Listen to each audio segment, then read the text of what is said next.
इस मेस्मराइजिंग कहानी के अंदर आगे राजीव अपनी बेटी आध्या और अपनी वाइफ निर्मला को लेकर अपने ताऊ जी के उस घर में शिफ्ट हो जाता है। ये घर थोड़ा पुराना था लेकिन बिल्कुल एक कोठी की तरह बना हुआ था और इन लोगों के रहने के लिए वो मोर देन सफिशिएंट था।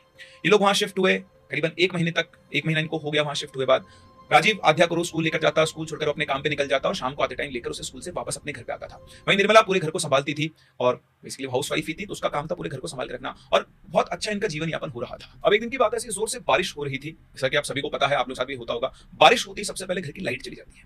तो आध्या जो थी वो घर पे बैठकर अपना काम वगैरह कर रही थी और इतने में ही लाइट चली गई। थोड़ी देर उसने इंतजार किया, लाइट नहीं आई तो बोर होने लगी और उसके बाद वो अपना उसके जो घर में फोन था उस फोन की फ्लैश लाइट को ऑन करके ऐसे ही घर को एक्सप्लोर करने लगी। उसकी मदर जो थी वो अपने काम में लगी हुई थी। घूमते घूमते वो घर के उस हिस्से में पहुंची जहां तक अभी वो कभी नहीं गई थी। वो बेसिकली एक स्टोर रूम था। वो टॉर्च जला के स्टोर रूम के अंदर गई, उसने देखा कि वहां पे डब्बे पड़े हैं, खाने का सामान पड़ा है और वहां से घूमकर वापस जाने लगी। तभी उसकी नजर एक चावल का डब्बा रखा हुआ था, उसके पीछे एक दरवाजा सा बना हुआ था, उस पर पड़ी। वो डब्बा क्या, वो बेसिकली बड़े साइज की टंकी सी थी जिसमें चावल भरे हुए थे। पता नहीं उस दरवाजे में ऐसा कोई अट्रैक्शन था या कॉलिंग थी, उसको लगा इसको देखना चाहिए इस दरवाजे के पीछे क्या है। उसने उस डब्बे को थोड़ा बहुत अपना दम लगा के सरकाया और इतनी जगह बना ली कि वो चिपक के उस डब्बे से उसके पीछे उस दरवाजे तक पहुंच जाए।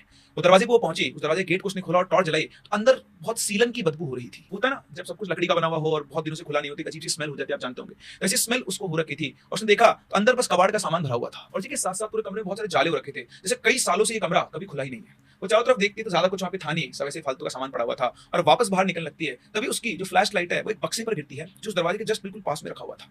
वो बक्सा देखकर पता नहीं उसके मन में क्या था, उस बक्से को खोलती है और खोलकर जब फ्लैश लाइट डालती है तो उसके अंदर उसे एक गुड़िया रखी हुई दिखाई देती है। जिसे देखकर आध्या की आंखों में चमक आ जाती है। वो फटाफट से उस गुड़िया को बाहर निकालती है, बक्सा बंद करती है और फिर उसके बाद गेट लगाकर उसी रास्ते से निकलकर अपने घर के हॉल में आ जाती है। भागकर वो अपनी मम्मी के पास जाती है और उनको दिखाती, मम्मी देखो मुझे ये गुड़िया मिली है। और ये गुड़िया जो उनको दिखाई निर्मला को, तो उसने उसको देखा और देख के उसको बड़ी बड़ी अजीब सी लगी। उस गुड़िया के चेहरे पर एक अजीब सी स्माइल थी, उसकी आंखें जो थी ना बिल्कुल बिल्कुल